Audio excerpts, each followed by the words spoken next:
રોજ સવારે અને સાંજે સાંભળો દુનિયાનું શક્તિશાળી કવચ એટલે કે દેવી કવચ. ઓમ ચંડિકા દેવીને નમસ્કાર. માર્કંડેયજીએ કહ્યું, હે પિતામહ, જે આ સંસારમાં પરમ ગોપનીય અને મનુષ્યનું બધી રીતે રક્ષણ કરનારું છે અને જેને તમે અત્યાર સુધી બીજા કોઈ સામે પ્રગટ ન કર્યું હોય એવું કોઈ સાધન મને કહી બતાવો. બ્રહ્માજી બોલ્યા, હે બ્રાહ્મણ, એવું સાધન તો એકમાત્ર દેવીનું કવચ જ છે, જે ગોપનીય કરતાં પણ પરમ ગોપનીય, પવિત્ર તથા બધા પ્રાણીઓ ઉપર ઉપકાર કરનારું છે. હે મહામુનિ, તે તમે ધ્યાનથી સાંભળો. દેવીની 9 મૂર્તિઓ છે. તેમને નવદુર્ગા કહે છે. તેમના અલગ અલગ નામો બતાવવામાં આવે છે. પહેલું નામ શૈલપુત્રી છે, બીજું નામ બ્રહ્મચારિણી છે, ત્રીજું ચંદ્રઘંટાના નામે પ્રસિદ્ધ છે, ચોથી મૂર્તિને કુષ્માંડા કહે છે, પાંચમી દુર્ગાનું નામ સ્કંદ માતા છે, છઠ્ઠી દુર્ગાનું નામ કાત્યાયની છે, સાતમું સ્વરૂપ કાલરાત્રિ, આઠમું સ્વરૂપ મહાગૌરી અને નવમી દુર્ગા એટલે સિદ્ધિદાત્રી. આ બધા નામ વેદ ભગવાન દ્વારા કહેવાયા છે. જ્યારે કોઈ મનુષ્ય અગ્નિથી સળગી રહ્યો હોય, યુદ્ધભૂમિમાં શત્રુઓથી ઘેરાઈ ગયો હોય, કોઈ સંકટમાં ફસાઈ ગયો હોય તેનું, તથા કોઈ ભયથી ડરી ગયો હોય અને મા દુર્ગાનું શરણ લીધું હોય તેનું ક્યારેય કોઈ અમંગળ થતું નથી. યુદ્ધના સમયે મુશ્કેલી હોવા છતાં પણ તેને કોઈ વિપત્તિ ઉદ્ભવતી નથી. તેને શોક, દુઃખ અને ભય પ્રાપ્ત થતા નથી. જેમણે દેવીનું ભક્તિપૂર્વક સ્મરણ કર્યું છે તેમનો અભ્યુદય નક્કી છે. હે દેવી, જેઓ તમારું ચિંતન કરે છે તેમનું તમે ચોક્કસ કલ્યાણ કરો છો, રક્ષણ કરો છો. ચામુંડા દેવી પ્રેત ઉપર આરૂઢ થયેલા હોય છે અને વારાહી પાડા પર સવારી કરે છે.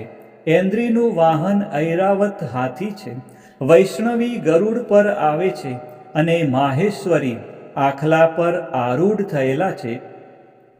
કૌમારીનું વાહન મોર છે, વિષ્ણુપ્રિય લક્ષ્મી કમળ પર વિરાજમાન છે અને તેમના હાથમાં લાલ કમળ છે. આખલા પર આરૂઢ થયેલ દેવી ઈશ્વરીએ શ્વેત વસ્ત્ર ધારણ કરી રાખ્યા છે. બ્રાહ્મી હંસ પર બેઠેલા છે અને બધા જ આભૂષણો ધારણ કર્યા છે. આ બધી દેવીઓ માતાઓ યોગ શક્તિઓથી સંપન્ન છે, જેઓ અનેકવિધ આભૂષણો પહેરવાથી શોભે છે. તેમણે અનેક રત્નો ધારણ કર્યા છે, ક્રોધથી ભરેલી છે અને ભક્તોનું રક્ષણ કરવા રથમાં બેઠેલી છે. આ દેવીઓના હાથમાં શંખ, ચક્ર, ગદા, શક્તિ, હળ, મુસળ, ખેટક, તોમર, કુહાડી, દોરડું, કુંત, ત્રિશૂળ અને ઉત્તમ ધનુષ્ય ધારણ કરેલા છે. દૈત્યોના શરીરનો નાશ કરવો અને ભક્તોને અભયદાન આપવું, દેવતાઓનું હિત કરવું એ તેમના શસ્ત્ર ધારણનો ઉદ્દેશ છે.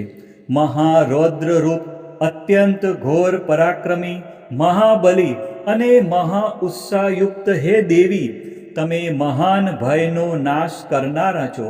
તમને મારા નમસ્કાર છે. તમારી સામે જોવું પણ મુશ્કેલ છે. શત્રુઓનો ભય વધારનારા હે જગદંબિકા, મારું રક્ષણ કરો. પૂર્વ દિશામાં ઐન્દ્રી શક્તિ મારું રક્ષણ કરે, અગ્નિ ખૂણામાં અગ્નિશક્તિ, દક્ષિણ દિશામાં વારાહી તથા નૈઋત્ય ખૂણામાં ખગધારિણી મારું રક્ષણ કરે, પશ્ચિમ દિશામાં વારુણી અને વાયવ્ય ખૂણામાં હરણ પર સવારી કરનારા દેવી મારું રક્ષણ કરો. ઉત્તર દિશામાં કુમારી અને ઈશાન ખૂણામાં શૂલધારિણી મારું રક્ષણ કરો. હે બ્રહ્માણી, તમે ઉપરની બાજુએ મારું રક્ષણ કરો. હે વૈષ્ણવી, તમે નીચેની બાજુએ મારું રક્ષણ કરો. આ જ પ્રમાણે શબ જેનું વાહન છે તે ચામુંડા દેવી દસે દિશાઓમાં મારું રક્ષણ કરો.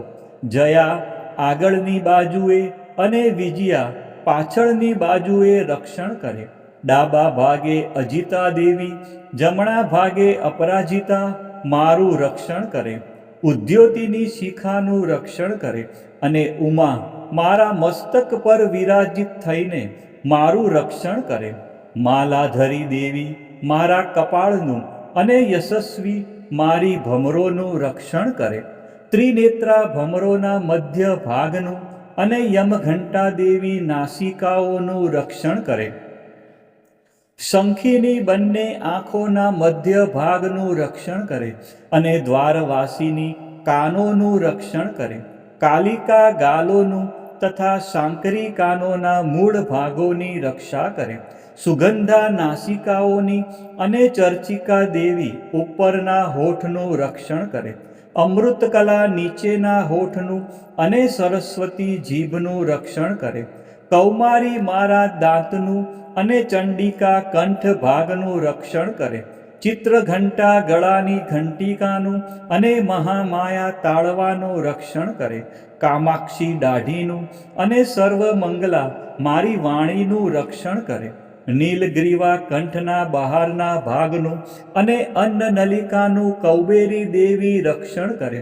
ખગીની બંને ખભાઓનું અને વ્રજધારિણી મારા બંને બાહુઓનું રક્ષણ કરો. દંડીની દેવી બંને હાથોનું અને અંબિકા દેવી આંગળીઓનું રક્ષણ કરે. શુલેશ્વરી દેવી નખોનું રક્ષણ કરે અને કુલેશ્વરી દેવી કુખ પેટનું રક્ષણ કરે. મહાદેવી બંને સ્તનોનું અને શોક વિનાશીની મનનું રક્ષણ કરે. લલિતા દેવી હૃદયનું અને શૂલધારિણી દેવી ઉદરનું રક્ષણ કરે. કામિની દેવી નાભીનું અને ગુહેશ્વરી દેવી ગુહ ભાગનું રક્ષણ કરો. પૂતના અને કામિકા લિંગનું અને પાડાને વાહન બનાવનાર દેવી ગુદાનું રક્ષણ કરે. ભગવતી દેવી કટી પ્રદેશનું અને ઘૂંટણોની રક્ષા વિંધ્યવાસિની દેવી કરે. સર્વ કામનાઓ પૂરી કરનારા દેવી જંઘાઓનું રક્ષણ કરે. નારસિંહી દેવી પિંડીઓનું રક્ષણ કરે. તૈજસી દેવી બંને પગોના પૃષ્ઠ ભાગનું રક્ષણ કરે. શ્રીદેવી પગોની આંગળીઓનું અને તલવાસીની દેવી પગના તળિયાનું રક્ષણ કરે. પોતાની વિકરાળ દાઢોથી ભયંકર દેખાતા કરાલી દેવી નખોનું અને ઉદ્ધવકેશિની દેવી વાળનું રક્ષણ કરે. કૌબેરી રૂવાટીના છિદ્રોનું અને વાઘેશ્વરી દેવી ત્વચાનું રક્ષણ કરે. પાર્વતી દેવી રક્ત, મજ્જા, વસા, માંસ, હાડકાં અને મેદનું રક્ષણ કરે. કાલરાત્રિ દેવી આંતરડાઓનું અને મુકુટેશ્વરી દેવી પિત્તનું રક્ષણ કરે. પદ્માવતી દેવી કમળ કોષોના મૂળ આધારનું અને ચૂડામણી દેવી કફનું રક્ષણ કરે. જ્વાળામુખી નખોના તેજનું અને અભેગા સમસ્ત સાંધાઓનું રક્ષણ કરે. હે બ્રહ્માણી, તમે મારા વીર્યનું રક્ષણ કરો. હે છત્રેશ્વરી દેવી, મારી છાયાનું રક્ષણ કરો. હે ધર્મધારિણી દેવી, મારા અહંકાર, મન અને બુદ્ધિનું રક્ષણ કરો. હે વ્રજ ધારણ કરનાર દેવી, મારા પ્રાણ, અપાન, વ્યાન, ઉદાન અને સમાનનું રક્ષણ કરો. કલ્યાણથી શોભતા હે દેવી, મારા પ્રાણનું રક્ષણ કરો.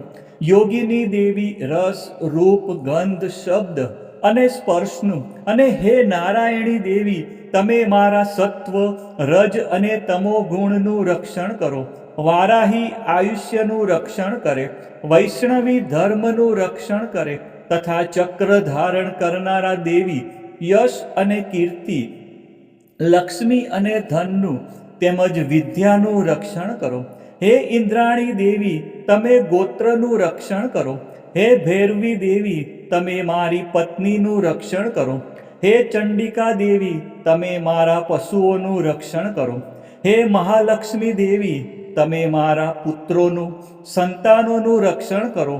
હે સુપથા દેવી, તમે મારા પથનું અને ક્ષેમકરી દેવી, તમે મારા માર્ગનું રક્ષણ કરો. હે મહાલક્ષ્મી દેવી, રાજદ્વારી કાર્યોમાં મારું રક્ષણ કરો તથા સર્વ બાજુએ રહેલા વિજયા અને ચારે બાજુ રહીને મારું રક્ષણ કરો. હે દેવી, જે સ્થાન કવચમાં કહેવાયું નથી અને તેથી રક્ષણ વિનાનું છે, તે બધા સ્થાનો તમારા વડે સુરક્ષિત થાય, કારણ કે તમે વિજયશાલિની અને પાપનાશીની છો. મનુષ્ય પોતાના શરીરનું ભલું ઈચ્છતો હોય તો તેણે દેવી કવચનો પાઠ કર્યા વિના એક ડગલું પણ ભરવું નહીં. દેવી કવચનો પાઠ કરીને જ યાત્રા કરવી. દેવી કવચના પાઠથી બધી બાજુથી સુરક્ષિત થયેલો મનુષ્ય જ્યાં જ્યાં જાય છે ત્યાં ત્યાં તેને ધન લાભ થાય છે તથા સઘળી કામનાઓ પર વિજય પ્રાપ્ત થાય છે. તે જે અભિષ્ટ વસ્તુનું ચિંતન કરે છે તેને તે અચૂકપણે પ્રાપ્ત કરી લે છે. તે મનુષ્ય આ પૃથ્વી ઉપર અતુલ ઐશ્વર્ય પામે છે. દેવી કવચથી રક્ષાયેલો મનુષ્ય નિર્ભય થઈ જાય છે. યુદ્ધમાં તેમનો પરાજય થતો નથી તથા તે ત્રણેય લોકમાં પૂજનીય બને છે. આ દેવી કવચ દેવતાઓને પણ દુર્લભ છે. જે આ દેવી કવચનો દરરોજ 3 સંધ્યાએ શ્રદ્ધાપૂર્વક પાઠ કરે છે તેની દૈવી કલા પ્રાપ્ત થાય છે તથા તે ત્રણેય લોકમાં પરાજિત થતો નથી. એટલું જ નહીં, તે અપમૃત્યુથી રહિત થઈને 100 કરતાં પણ વધુ વર્ષ જીવે છે. દેવી કવચ ધારણ કરનારા મનુષ્યની રાજા તરફથી સન્માન અને વૃદ્ધિ થાય છે. આ દેવી કવચ મનુષ્યના તેજની વૃદ્ધિ કરનારું અને ઉત્તમ છે. આ દેવી કવચનો પાઠ કરનારો મનુષ્ય પોતાની કીર્તિથી શોભા પામીને પૃથ્વી ઉપર પોતાના સુયશ સાથે સાથે વૃદ્ધિ પામે છે. જે પહેલા દેવી કવચ કરીને સપ્તસતી ચંડી પાઠ કરે છે તેની જ્યાં સુધી વન પર્વત હોય ત્યાં સુધી તે આનંદથી યુક્ત આ પૃથ્વી ઉપર રહે છે. તેના પુત્રો પૌત્રો સંતાન પરંપરા બનેલી રહે છે. પછી દેહાંત થતા તે મનુષ્ય મહામાયાની કૃપાથી નિત્ય પરમ પદને પામે છે. જે દેવતાઓને પણ દુર્લભ છે. તે સુંદર દિવ્ય રૂપ ધારણ કરે છે અને કલ્યાણ શિવની સાથે આનંદનો ભાગી બને છે. બોલો શ્રી અંબે માત કી જય, ચામુંડા માત કી જય, ખોડિયાર માત કી જય, ઉમિયા માત કી જય, મહાકાળી માત કી જય, બહુચર માત કી જય, 64 જોગણી માત કી જય, સધી મોઘલ માત કી જય. આજ પ્રમાણે રોજ સવારે અને સાંજે દેવી કવચનો પાઠ અવશ્ય કરવો અથવા સાંભળવો.